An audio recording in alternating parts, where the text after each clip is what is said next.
FM. So this week we've got an episode on I've known him for a long time. I've known him since he went into secondary school. The name is called with me, Louis Saunders. He was 3 years below me at school, and we played boccia both together for quite some time. And I've known him ever since. He's a good friend of mine, and this episode is going to be brilliant. So do watch it. First time on Zoom as well, actually, for a podcast. um, Really? yeah, I've What do been, you usually use? well, I've been doing it on Teams for the last. Oh, no, not Anyway, Teams. let's get started. So other side of my screen, which is next to me or over there, wherever you're looking at it, is Louis Saunders. He's a BC4 boccia athlete for Boccia UK. So thank you very much for coming on. It's an absolute pleasure, Peter. Over the last couple of years, we've worked together quite a lot on both your documentaries. So there's one that focuses a little bit more on my journey. But the new one, which I think, to be honest, mate, it's even better than the first one. It's much better than the first one. Para Legacy, it looks at willpower. It looks at what is it, Professor Sir Ludwig Guttmann? Professor Sir Ludwig Guttmann was Yeah. referred to record. Yeah. Who was the pioneer of the Paralympic movement. It's a fantastic documentary. I only feature a little bit, but there's some great interviewees on there. Fantastic educational documentary, 20 minutes long. Go and watch it, guys. Great piece of work. 25 minutes long, but yeah. 25 minutes. Sorry, but it's excellent. Yeah, and a new documentary that you featured yourself a little bit more on. So that Incredible, which was something that you suggested, actually, wasn't it? The name? Yeah, the name you suggested that one. Oh no, so it's my fault if people don't like it. So yeah, no, I was brave enough to come back. You didn't scare me off. So I'm looking forward to the podcast today. Thank goodness. So I know pretty much everything to do with your career, which we'll get to at some point. But going back to your early years, sport came to you at primary school. Is that right? That's true. Should I delve into that? Yeah. So I'd always played a lot of sport when I was growing up, with my family, brother and sister, and just sort of my friends at primary school. And then I remember watching London 2012 on the TV, and I was just like, wow, look at this! This is incredible. What these other disabled athletes are doing. And especially because I was at a primary school where there was nobody else really with physical disabilities. That was a really sort of wake-up call moment for me, where I realized what was possible. So I remember having a conversation with my mum and dad after the Paralympics, or certainly around that time. It may have been a little bit before. And I just said to them, look, I want to be competitive with people. I don't want able-bodied people to let me win. I want to try sports that I can actually do, and I'm not having to adapt too much. I remember I was a goalkeeper at school, and I was played on my knees, and I'd throw myself around, and it was great fun. But I was getting to a point where I wanted to play sport properly, if you like. So actually, the school, the primary school I was at, were amazing, and you might remember this guy, Adam Tester. Yeah. He came to school and he ran sort of disability sports sessions for me every week, and like a small group of my friends. And our other friend actually was involved eventually. Do you know Matt Gill? Yeah. Yeah, Matt Gill was involved as well. Subsequently, I think it started with just me, and then Matt was invited along as well. And yeah, it was just fantastic to try a lot of different disability sports. Boccia was there as well, so that was my first taste of boccia. But I didn't fully get into it until a couple of years later at the Emmering School. But we did loads of sports, cricket, hockey sort of type things, bit of boccia, bit of new age curling, everything. And that was a great introduction into parasport for me. Yeah. And I remember the first documentary that I did on you, tennis was involved. And I remember that Webb saying, we should just clarify for the people that don't know who she is, she's a PE teacher at Raymond School. And so, but yeah, tennis came along in between primary school, secondary school, and then you went on to Middleton Sports Club as well. Yeah, yeah, that's right. So, part of the sort of solution to that question I had for my mum and dad was, look, I want to play sport. They Yeah. said, well, there's a local tennis club down the road. You can do that. And Middleton Sports Club were extremely supportive of that. Their coaches were great with me. They fundraised for a tennis wheelchair as well. So I'm really grateful for how they supported me at that time. But I just began to realize as soon as I started playing boccia that actually I wasn't really that competitive with tennis. Like I kind of felt a bit alienated a little bit when I was at the club because I couldn't I didn't play very well, to be honest, you know. So I kind of felt like I was the odd one out, one because I was in a wheelchair and also because of my ability. Mm. Um, and although the club were great in supporting me, I just think it was the right decision as my boccia sort of career developed. I think I finished like fourth in the country at my first national competition, and I think at that point I said, look, boccia is going to be the sport for me, and I wanted to kind of fully focus on that after that event, and I did that. I must say though, Middleton kind of have been kept in touch with me like a few years after that. We set up a really good social bocce club there on a Monday evening, which was so much fun and something that actually once I'm finished with university, something I'd really like to set up again. Maybe at Middleton, but if there's somewhere else we could find in it, so find so I think it was really good getting people playing bocce, but also just socializing with their friends. That's what it's all about. So yeah, Middleton have been a huge help as well, a lot along my journey. And so, how did you get into tennis in the first place? What was the conversation back then? It was just basically like, look, mom and dad, I want to play proper sport. Yeah, Um, it's kind of by chance that the club's just down the road from our house, literally 5-10 minute drive. yeah. Um, they spoke to the people at the club and they said, yeah, absolutely, we'll support you with this, and we just went for it. And then I did a little bit of PE in school, Miss Webb. That's actually how I started playing bocce properly because we were meant to be playing tennis on the hard courts. It was raining. Miss Webb was like, look, let's go inside and try boccia. Did one of these skills test things and performed really, really well. She was on the phone literally 10 minutes after the session to Matt Kendrick, saying who was head of talent at Boccia England at the time, It was. and said to him, Matt, you need to come down and see this kid. He can play. And yeah, that was really nice. Um, and at that point, I was just playing boccia sort of 1 or 2 hours a week, you know. Um, and then once Matt kind of came down to the school and said, "Look, you could potentially make it to Tokyo 2020 or Paris 2024. You've got the potential to do that." That's when I started training a lot more and taking it a lot more seriously. And so, moving on a little bit. So, it came to England. You Yes. did Butcher, and it was under that web. Wasn't Steve Richards part of your back then as well? Yeah, yeah. So, oh, you got to love Steve. Steve's a hero. Um, Definitely. Um, he was in his last year, maybe or 2 years. Yeah, he left Um, the first couple of years that you were there. yeah, So, but yeah, then because he came back quite a lot, even after he'd retired. He did small group maths for a year.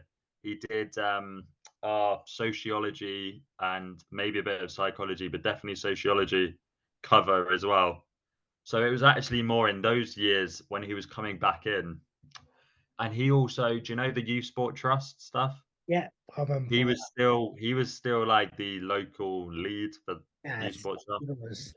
So I worked with him quite a lot on events that we put on. You must have done them as well with like Steve Yeah, I Brown. did. Yeah, I remember doing it with Gwen. Doing Yeah, sports um, awards. Yeah, yeah, yeah, like teaching disability sport to yeah, everyone.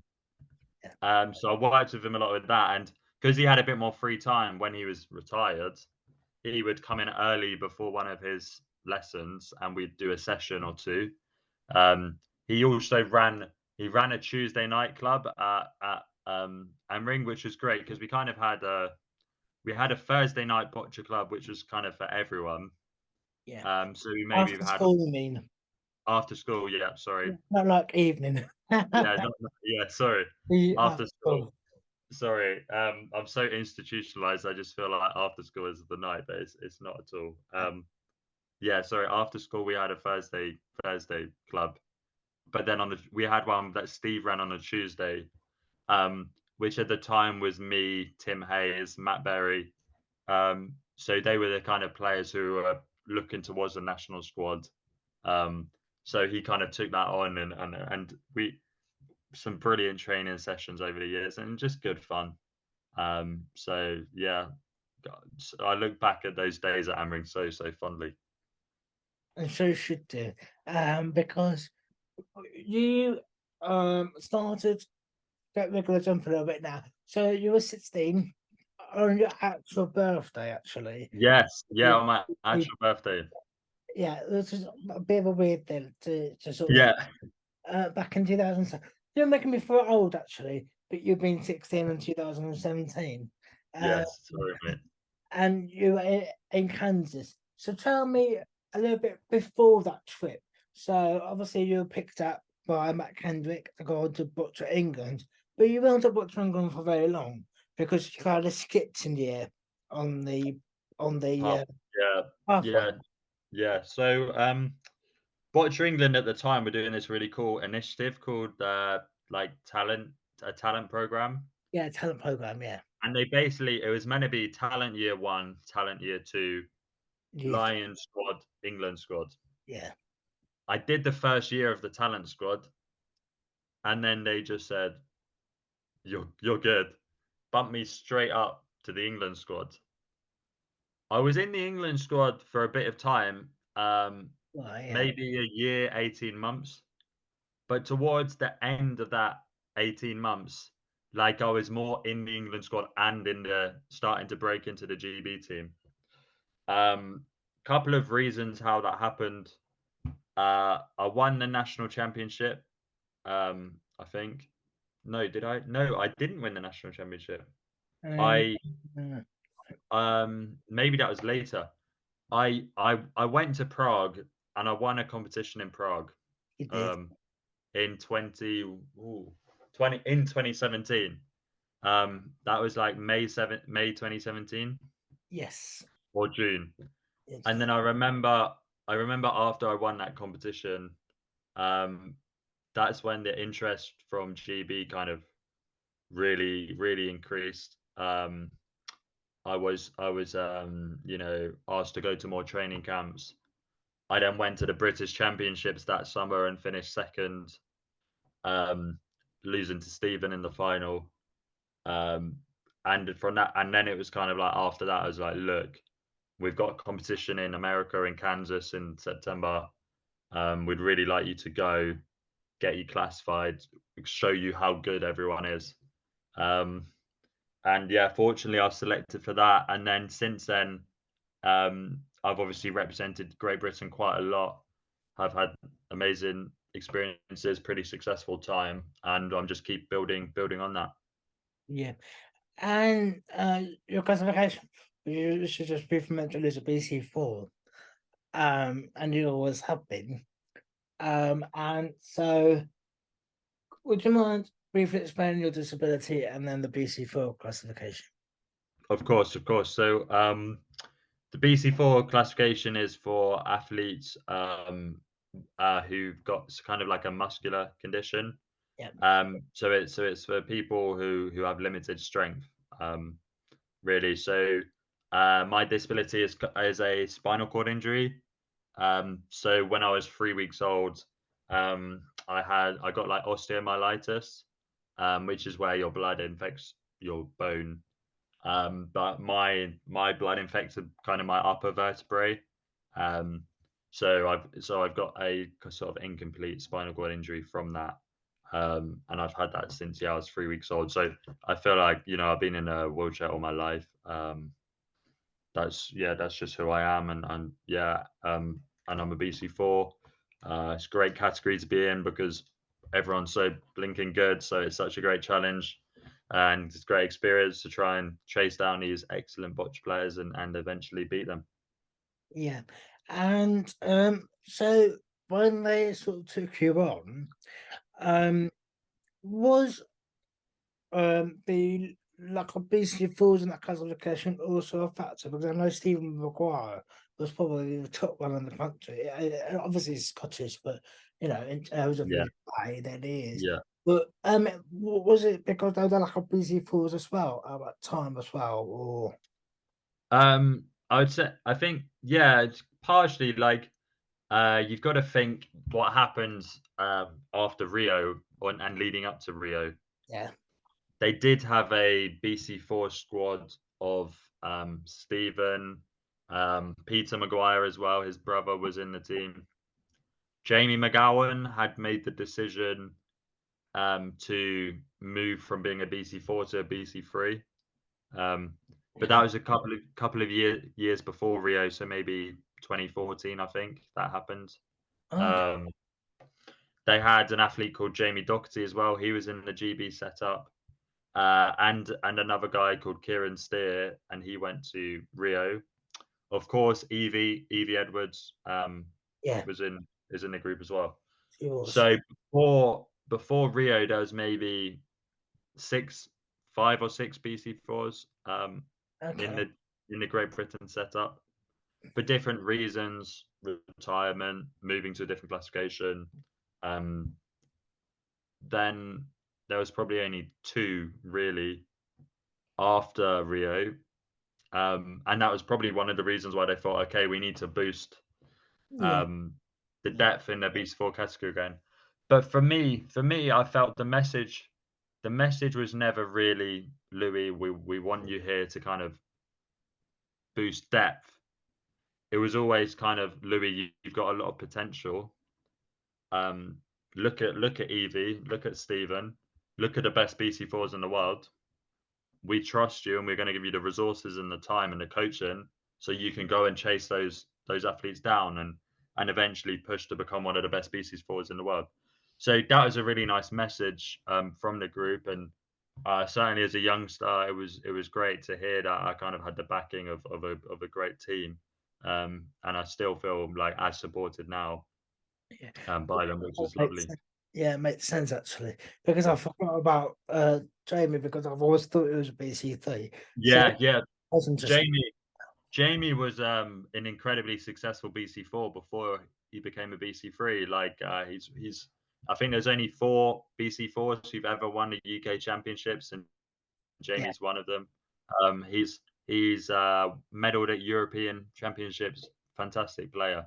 But because he's been so successful as a BC3, people kind of just remember that. But actually, it's a yeah, long history of being a brilliant BC4 as well. yeah. Yeah, that's something that needs to be documented at some point, doesn't it? So Make a anyway, documentary, mate. just trying to push them to get on here. Yeah, yeah. um anyway, back to GB debut. How was it on your birthday representing GB? No, it was so surreal, man. Like even just flying to the States was quite incredible for little 16-year-old me. See all these different countries that were there competing as well was quite spectacular. Um, but it was also a shock as well, to be honest, because I think sometimes or certainly I did when I was playing in Boccia England, you kind of look up to Stephen and Evie, and you think, yeah, okay, that's the level. Um, that's where I need to get to, which of course is true. They're fabulous bocce players. But then you go internationally and you realize there's 10, 15, 20 players who can all play as well as Stephen and Evie, and sometimes better than. Um, and that was a real shock to the system and a real sort of like humbling feet on the ground moment where you kind of realize, okay, this is going to be a long journey. It's going to be an enjoyable one, but it's going to be a long, long journey to chase these people down. But yeah, I just remember seeing like the Colombians play for the first time, the Canadians. Stephen won the competition actually, and he was brilliant. But yeah, it was just fantastic to see the level and so enjoyable to be part of a sports team, and everyone welcomed me so much, even though I was really young. Yeah, and then and then it sort of went on to a quite good trajectory here because later on in 2017 you got a European silver. You I don't know about it actually in 2017, and then you got 2018. You got a regional open gold. Was that B Cup sort of thing, or was it someone else? No, that's so BizFed have international competitions, Yeah, um, and there's kind of like not a hierarchy is one grade, but maybe layers to them. So you've got challenger competitions, which that was. So Stephen, Evie, and I got a gold medal. I think it was in Madrid in 2018 in a challenger. Then you've got kind of World Cups or World Opens. Then you've got regional championships, so European championships, and then you've got World Championships and Paralympic Games. yeah. But yeah, I think it was really cool. After 2017, like I gradually worked with the pair a lot more, and we were pretty successful, Stephen, Evie, and I, leading up into Tokyo. Like there was a point we were world number ones for a couple of weeks. We medaled at pretty much every event apart from the world champs in that cycle. So it was a really great team to be a part of. Um, yeah, and I honestly I miss it a lot actually because they've changed the pairs a little bit now. So there's only two people, but it was really nice when it was three, and we were such a good team together. Yeah, and actually, it's quite funny because I remember going back to the documentary a little bit. Nat said that most of the competition that you won were in the pairs, and Yeah, yeah, and of course you got bronze in 2018 and 2019. So you did quite well with Stephen and Evie before Evie retired by that point, and then yeah, because you seem to a lot better in team and pairs than they do individual. But individual, you seem to do them quite well. You got silver again in 2019 in the European, and then you did after COVID as well. But we'll get to that in a little bit. So yeah, but getting bronze and then silver individual, and then in team and pairs. So that must have helped you develop individually and then in pairs as well. 100%. Yeah, and being around Steph and Evie, who were such professional athletes and so supportive of me. Yeah, I'm with the coach Claire Morrison. Yeah, it was really good for my development. Really grateful for them, and yeah, we had a great time. We met, like I said, we medaled a lot. Um, it meant I had a bit of time. There wasn't too much pressure on my individual performances, so I could just go out and learn, which was really important at that stage. And I think now my individual performances are improving. I think actually those years of experience are really coming to the fore now, where I'm being able to manage games and play quite tactically and sensibly. And I think that's all credit to kind of the experience and the exposure I got to international level at a very young age. Because I think it's amazing how look, I'm turning 22 this month, which is still pretty young. But I've had six years, okay, minus maybe a year and a half of COVID. But I've had 6 years of going to these competitions, seeing the best bocce players in the world, and gradually getting as good as them. So I think, yeah, I just feel so lucky that I've got this experience, even though I'm still got plenty of time to play bocce, and plenty of opportunities moving forward. And so 2019 and all that, was that the sort of time where Steve became your full-time coach at that point? It was, to be honest, it was probably earlier to like ever since I've been kind of on the GB sort of program, world class program. Steve's been my assistant, my main assistant, and sort of yeah, he coaches me week by week. And yeah, so it's been since 2017. But Steve's excellent. Like he sees the game really differently and is very creative in his training drills. And yeah, I mean, I'm so thankful to him because when you're an international bocce player, we have a lot of training camps, a lot of competitions. So, he gives up so much of his time. And yeah, I really appreciate that. And I look forward to every training session with him, because there's going to be a different idea. There's going to be something that's going to challenge me. And it's so great to have a coach like that. Yeah, and I'm surprised you said earlier that you said that he turns up early because as a PE teacher, he used to always be like 10 minutes late. So Yeah, no, sometimes he's a couple of minutes late, but I've learned to just move the time forward if I yeah, need him there. So sometimes I'll say we need to meet at 11 rather than half 11, just to make sure he's there on time. But no, he's fantastic. yeah, it definitely is. Yeah, God bless him. And then obviously this progressed into you mentioned COVID a little bit then. We're not going to go into too much detail about that, but so but you had training sessions with Claire Morrison and Steve throughout lockdown. You did like Google Meet. You mentioned Yeah. Google Meets rather than Zoom or anything else. Yeah, Uh, sorry, I know. I'm just anti Microsoft Teams, aren't I? Anything other than that. so how was it during COVID? I mean, obviously you got COVID yourself at some point. Yeah, yeah. I got COVID a couple of times actually. Very, very strange how each time I got it, I had different symptoms. One time I just literally couldn't get out of bed. Another time, really sort of flu-like, runny nose, achy body. Um, Fortunately, the last time I got it, it was just sort of more cold-like. But I think, yeah, it's scary how it can affect people in different ways. And really, I think when you look back at sort of the lockdown now, it just seems so strange how we lived like that for 18 months to 2 years. Um, but yeah, in terms of boccia, I was very lucky. I had a little space at home to play. My sister was really supportive as well, and she trained lots with me, which I really grateful for. And like we said, I had a couple of training sessions a week with Claire on the phone, maybe one training session a week with Steve on the phone. And yeah, it was just good to keep connected, socialize, be challenged as much as I could. Um, but definitely a strange time. And I think I've realized with sport, you've got to compete. Sport is about competition and playing games and getting that experience of playing games. And it probably hit me quite hard actually, not having those opportunities to play and compete with other people.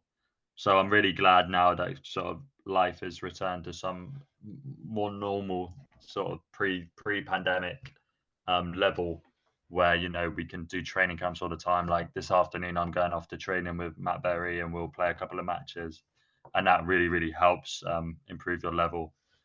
There's only so much you can do, I think, on training by yourself. And obviously, we were kind of forced to do that for 2 years in COVID. Yeah. And I can't find it because I remember Steve saying at one point, it didn't make the documentary, unfortunately, but it was on the cutting floor. But I remember Steve saying that sometimes you have to move the cat out of the way, or the Yeah, I would stop or something. So yeah, there was that to deal with as well, wasn't it? exactly. Yeah, no, fortunately, when Steve and I do training sessions now, I don't bring the cat with me, but yeah, the cat just wanted attention, I think, and yeah, just enjoyed sort of what being around people. So yeah, they frequently got in the way, and like you said, I think the Wi-Fi connection was a bit dodgy, so sometimes you wouldn't be able to see the shots right. But it was the best we could do in the circumstances. Um, we got through it in the end, and now we're out the other side, so that's good. Yeah, just imagine that the Wi-Fi stopped and then Steve visited you about a shot. Oh no, that didn't happen. That didn't happen, Steve. That didn't happen. So, Exactly. Yeah, no, it's quite fortunate if I missed a shot, the Wi-Fi would just go off for a second, so we couldn't see it. oh well. And then after COVID, well, actually, you came back to training just before the second lockdown we had, but then you got an athlete exemption to get ready for That's Tokyo. right. Yes, yeah. Yeah, No, very, very lucky that we had the support of the UK government to have the athlete exemption so we could go back. To be honest, the training then was still, it wasn't like how we train now post pandemic. Still lots of focus on safety measures. Again, training in isolation, which, as I just spoke about, isn't as useful as training with other people. But yeah, I'm really thankful. I've got a local village hall, Feltham Hall. Honestly, if you want to put on an event or anything, such a good hall, you know. But they were so supportive during the lockdown. They'd like make sure it was all clean before I went in. Gave me pretty much unlimited access to the hall because nobody else could use it. So yeah, so it's just I think this is what also what you realize about elite sport is that there's actually so many people out there who've helped you along the way. Um, whether it's Middleton Sports Club when I was 12, or I emailed this lovely lady from the village hall who makes sure I've got all my bookings. Like it's these people who are almost as important as your coaches and support staff.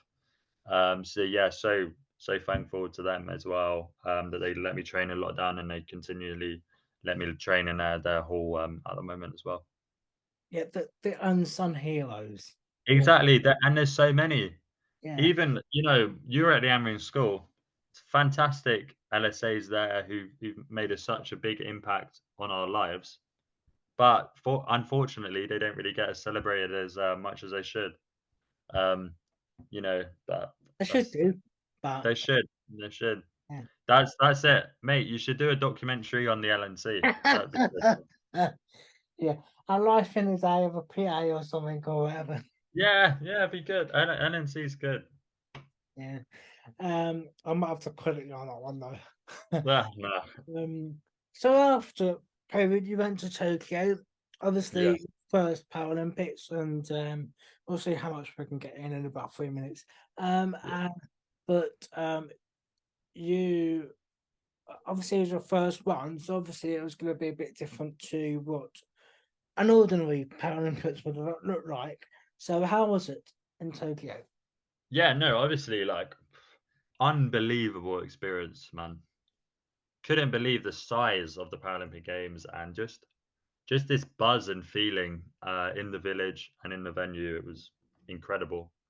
The competition itself, I lost all my individual matches, which was hard to take because I felt I worked pretty hard in a lead up. But on reflection, I was playing against some of the best players in the world. Samuel Jejinak, he won the Paralympics. Ponchok Labien, he got the silver medal. So in my group, I had the person who finished gold and silver. And then I had another player from Thailand called Ritkai Simsonek. Three brilliant players. So I look at that a bit more fondly now than I did at the time. I was very disappointed at the time. Pairs we started really well, and then unfortunately we lost a game to Portugal, which meant we didn't progress to the medal matches. But honestly, man, it's an experience I'll never forget. And I really hope one day, whether it's Paris or LA or Brisbane, I can go back to a Paralympic Games and experience it again with fans and see what it's like without COVID. Um, but it's just an honor to be part of Paralympics GB and an honor to be part of the wider Paralympics community. Um, and the level of sport was so high, and that was great to be involved in. Obviously, your performances individually weren't great, as we just established. Obviously, it was your first game, so that's kind of okay, even though it's not. Thank you, my friend. Yeah, yeah.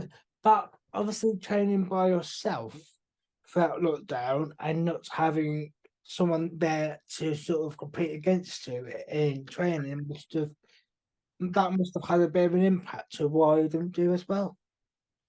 I think so because the way Steve and I kind of work is we go to a training camp or a competition, we learn from it, we train for 3 weeks on what we learn, and then we go to the next thing. We hope what we've been training on is a little bit better, and then we pick up something else to learn and work on.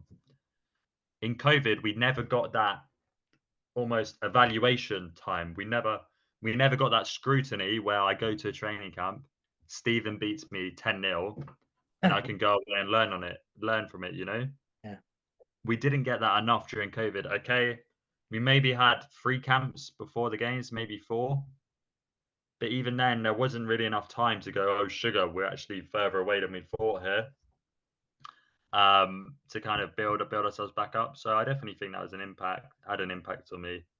But I also think as well, it's just first Paralympic Games. You don't know how you're going to feel at a Paralympic Games until you're there, Yeah. and you don't know how you're going to deal with that. And boccia is such a psychological sport, as you know. You've been playing. How many years did you tell me you've been playing now? 15. 15 years. Yeah. Yeah. So you know that it's all about how you manage your mind, Yeah. and obviously going to the Paralympic Games is a different environment to manage your mind in, and I think that's part of it too. But yeah, like I said, really motivated at the moment to try and get to another Paralympics. Hopefully, it's Paris. Might not be Paris because qualification is going to be very tough. But if it's not Paris, fingers crossed, LA. Um, get back there, put a Paralympics GB shirt back on, and try and perform a little bit better. That's the aim. Yeah, and they so is it because after COVID, 2022 World Challenger of the Yeah, first to have it done, they got silver. I did. So that must have been quite after COVID and after Tokyo. That must have been quite a nice feeling to be able to get back into normal training after that, and then on to Definitely, do again. definitely, my friend. And that was an individual medal. So Yeah, to get an individual silver medal is really good. But also, actually, my 2022 season was ended really well. I went to the World Championships, and finished 12th at the World Champs, which was really good for me. I won both my pool games against top opposition Boris Nikolai from Germany, and I think he's done a podcast as well. Go check it out. yeah. Go check it out. And Davor Komar from Croatia. So I beat both these players who were both top 10 in the world at the time.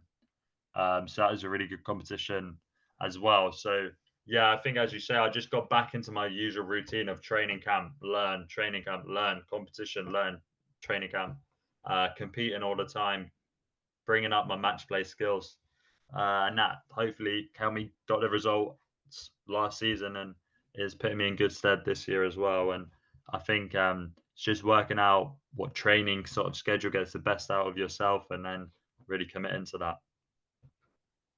And we should just clarify to the listeners and viewers. Steve is your full-time coach when you need him, and Claire is your Box UK coach. Yeah, so Steve kind of doubles up as my assistant and my local coach. Yeah. So I see him most often. And then I'm really fortunate, I've also got my Boccia UK coach, so Claire Morrison. And obviously she's got a lot more experience of the international game than me and Steve have. So she offers us great advice about how do we go and win at a BizFed level. And she's really helped. I feel like she's such a great advisor for me and Steve, Yeah, um, giving us different things to think about through her experiences. Um, and she's a lovely person, and it's nice to have someone like that, in elite sport. it is. I remember I had her once for when I was on the parkway for a short while. She was just so good at, try to challenge you into a different mindset. I was like, Yeah, oh, I've never learned of that skill before. I was like, oh, she's very good like that. yeah, I think that's what you want, man. Like you want different perspectives, Yeah, um, and then you can take those things on board and find clarity in how you want to play the game.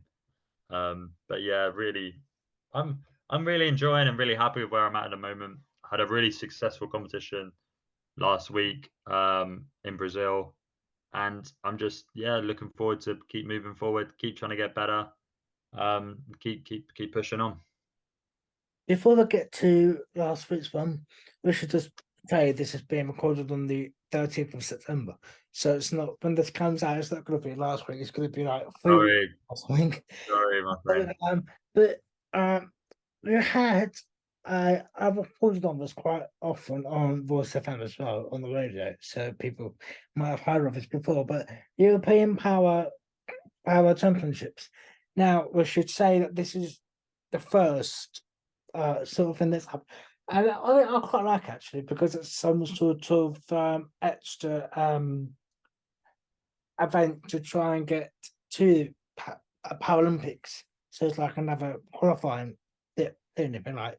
So it's quite nice actually. And that was this year. It's just been in August, wasn't it? July, It was August? in August, yeah.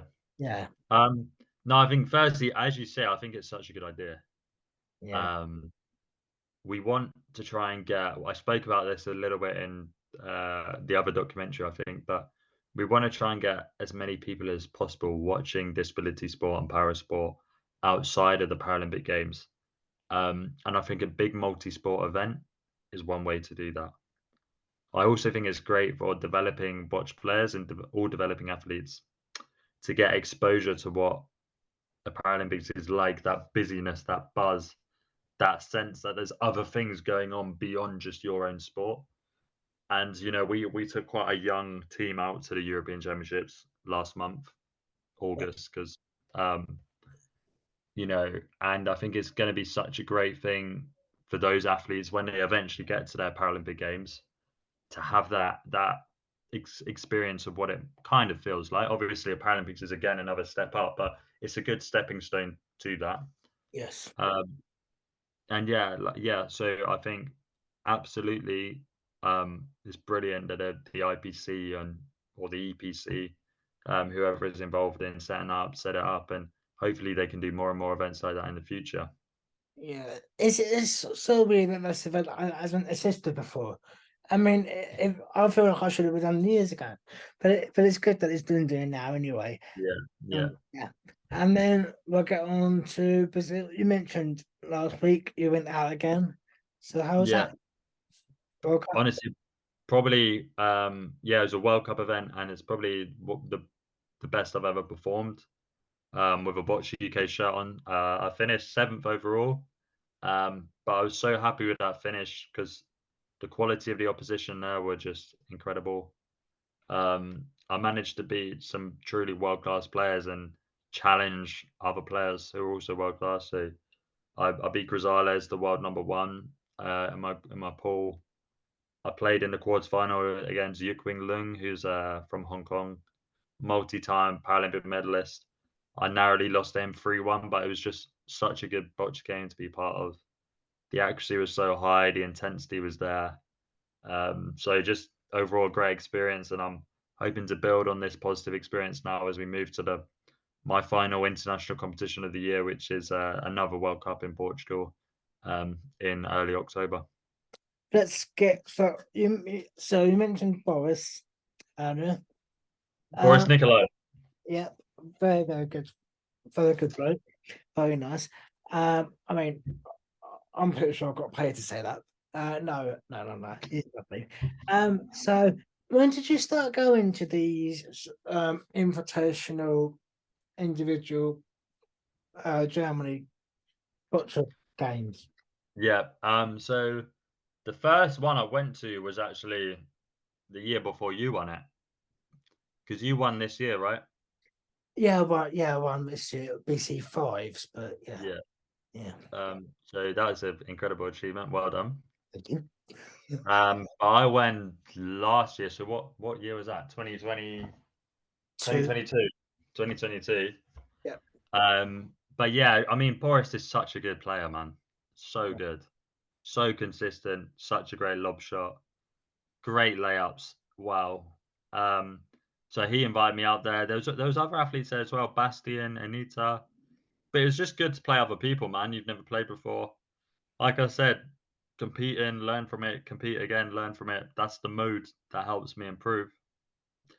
So I went out there to Saarbrücken, lovely place as well. But that's just what you need. Play different styles of boccia, Yeah. win in different environments, get your confidence up as well. So many positives from that experience. And they were so hospitable, Boris and his family. So grateful.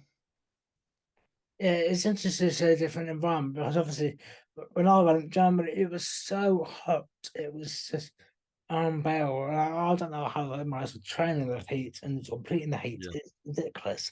But I mean, I'm pretty sure we used to cold weather down here, so you know it's completely different. But did you end up winning, or did Boris just end up beating you at some point? No, no, I won the Oh, BC4 individual. I yeah. won last year in 2022, Well done. Good. and the pairs we finished silver medal. And it was really nice. I played alongside a French player who I've never played before. Thomas, his name was. Really lovely guy. Really good fun. All right, so it was just you were the only British person to go. Yeah, yeah, yeah. I just thought it'd be a really good experience for me. Compete as much as I can, and yeah, I think it's really helpful. Yeah, and it's not a proper competition. It's not like set up to find but it's just like a little friendly thing, isn't it? Yeah, Yeah, but that's really good. It's yeah, perfect. Try new things. Excellent. yeah. And of course, you didn't go this year because obviously you're in a high level now, so you got more things There happening. was there was a reason we didn't go. We were There was the potential for there was a clash with another training camp, Ah, that's so it. that's why we didn't go. But Boris and Davor and Anita and Anna Maria, the Croatian BC4, they came to Logs, our training base in They Scotland, did. They did. in July, Yeah. which was so useful. So I managed to play against him in a friendly sort of environment this season anyway. But yeah, that was a great experience too, and really helpful leading into the European Championships. Yeah, it was quite nice to see it from, but obviously because I Instagram stories like likes and stuff. Yes, yeah, It's quite nice to see it from his perspective definitely. because we know the place and everything, so it's Yeah. quite nice to see it from a different perspective. And so, oh, it's interesting that you only did it last year because I thought you did it before that. You did No, no. no, and so I think we probably should get on to the next thing, which was obviously mentioned in the documentary that you featured in, this second documentary, and National Junior Games. So obviously that Yes, when you were at Aimwen, yeah, um, and that obviously pushed the boxing into another level because obviously you're not playing against people from our school, you're playing against other people that you probably haven't seen train or yeah. complete. So that was an interesting experience, wasn't it? Absolutely, man. Yeah, I was fortunate to go to the National Junior Games maybe when I was 12, 13 in year eight. Loved the experience of, yeah, so much fun, man, playing all sorts of sports all day, every day for a week. Um, yeah, like you say, there was a bocce competition. But to be honest with you, man, at that time, bocce wasn't my priority. I was playing It everything, was seeing hockey, what. wasn't it? Sorry? It was hockey that took more. Yeah, I love hockey so much. What a sport zone hockey is. So much fun. Um, but yeah, I just loved everything at St. Mandeville. It's really nice now. We had a couple of training camps there last year, or an event. Maybe it was an event, but it was so good to be back there, and kind of reminisce a little bit about the good times at Amring. And yeah, the bocce tournament there is so important. We need to keep doing stuff like that to get new players in, because that's what we need now. We need more people coming through to push us all on, and become the best bocce nation in the world. Yeah, and then you went every year up until you did your GCSEs or A levels. I only went once. Really? honestly. Hey, I thought I could remember you being there another year.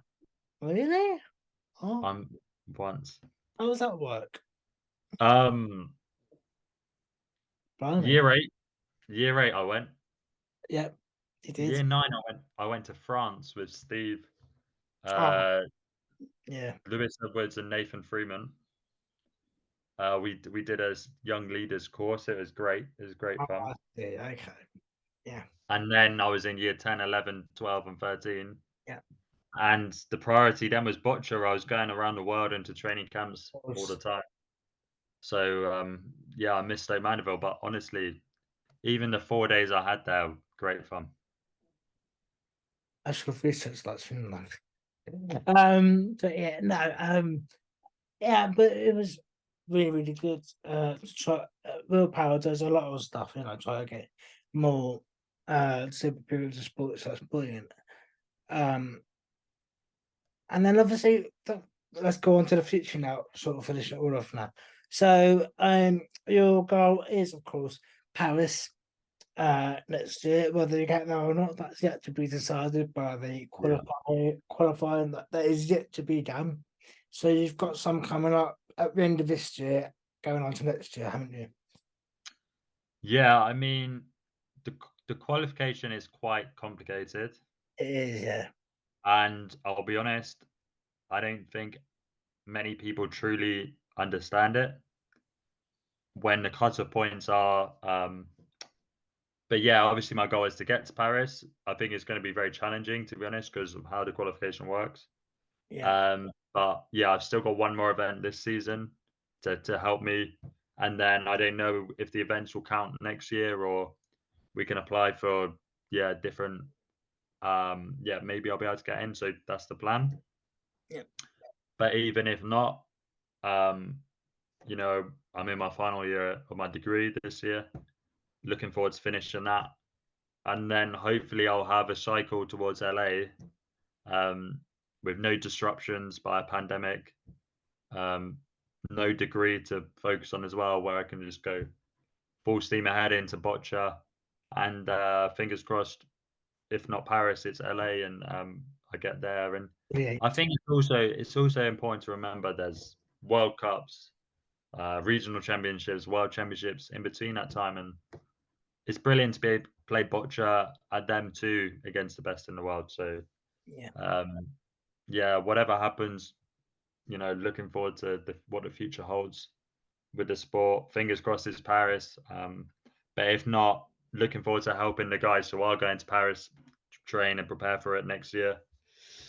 And then yeah, full steam ahead into LA when that comes around too. And that individual, have you got any chance of doing in-person teams? Um, Stephen and Fiona did amazingly well at the European Yeah. Championships. Okay. Yes. They they did brilliantly. They got a fantastic silver medal, and um, all their hard work is brilliant. I'm still involved with the pair in the sense that I offer advice, tactics, and training and stuff like that, and I train with them. Um, You've got and over there, really. yeah, of course, I don't think that team is 100% decided. But they're doing an amazing job. Um, Steven's an excellent player, and so is Fiona, and they're Yeah. doing brilliantly. So I think I've got a bigger chance trying to get to Paris in the individuals. But I'm pretty sure that fingers crossed, Steve and Fiona have put themselves in a great position to get the BC4 pair qualified, Yeah. which is honestly a fantastic achievement. Considering we lost, Evie retired at the end of the last cycle, so we had to rebuild the pair. So yeah, brilliant work from them. The recent introduction to the talent pathway with Boccia England, with the Yes. I can't remember what it's called now, but it's sort of talent. It's Talent transition squad, something like that. that's it. Yeah. Transition squad, and Boccia UK brought in some new players earlier this year. So it's always nice to get, because before it wasn't quite as aggressive as it is now. Yeah, yeah. So of course now it's massive. The amount of athletes coming to training camps and trying to push everyone. It's quite lovely. Oh, it's exceptional, and it's what we've needed. Now I think 4 people were on the transition squad. Yep, for Rashad, really great BC2. He's been playing Boccia for a long time. Then Matt Berry as well, who, by the way, what an achievement, going to his first international event with Boccia UK and picking up a silver medal. Yeah. Fantastic.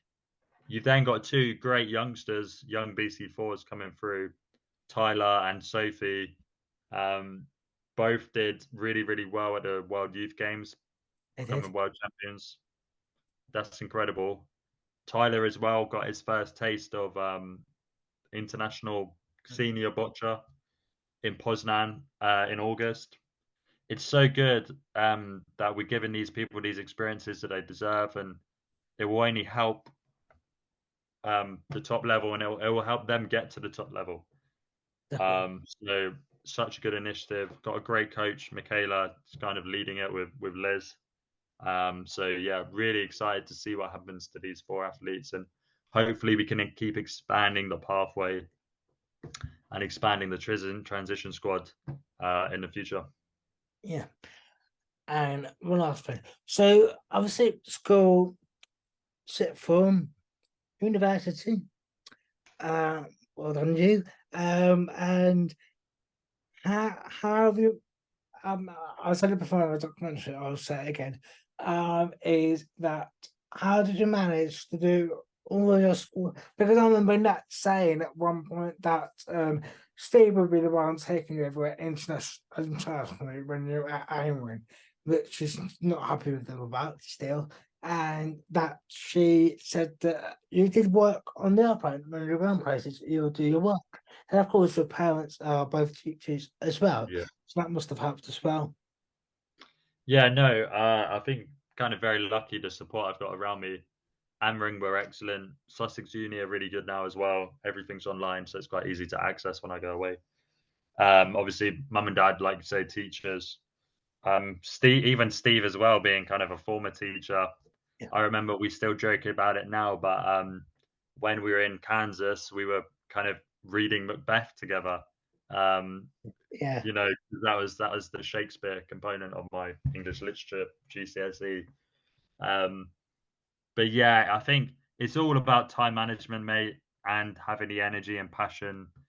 When you enjoy your sport, when you enjoy your studies, you find the time and you make it work. And yeah, I've been lucky that, you know, I've been able to be flexible with things when I've needed to be. And yeah, it's just awesome, man, how I've managed to do my boccia career and my education. And I'm really excited to finish my degree this year. Hopefully get a good grade in that as well, and then just spend a bit of time fully committing to boccia and seeing how far I can get in that. Yeah. So this coming year, you mean September this year, is your last year? Yeah. So we're the 13th of September today. Yeah. My 3rd year starts first week of October. That will finish May, June 2024. Yeah. So yeah, I've got 4 modules to get through this year. Might be writing a dissertation as well. Fingers crossed that goes well too. But I'm a bit worried about that. No.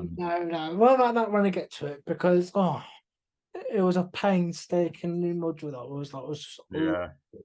But yeah, I'm going to enjoy watching you suffer when I get to that stage. Thanks, mate. Yeah. No. Well, I'll come to you when I need some advice on my dissertation.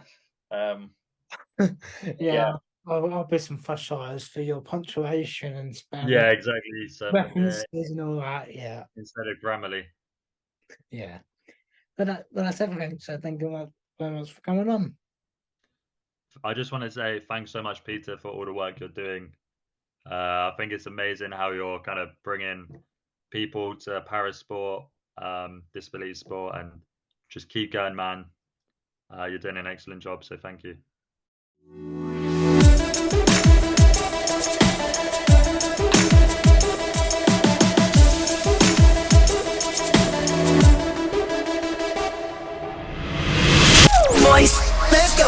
Voice FM.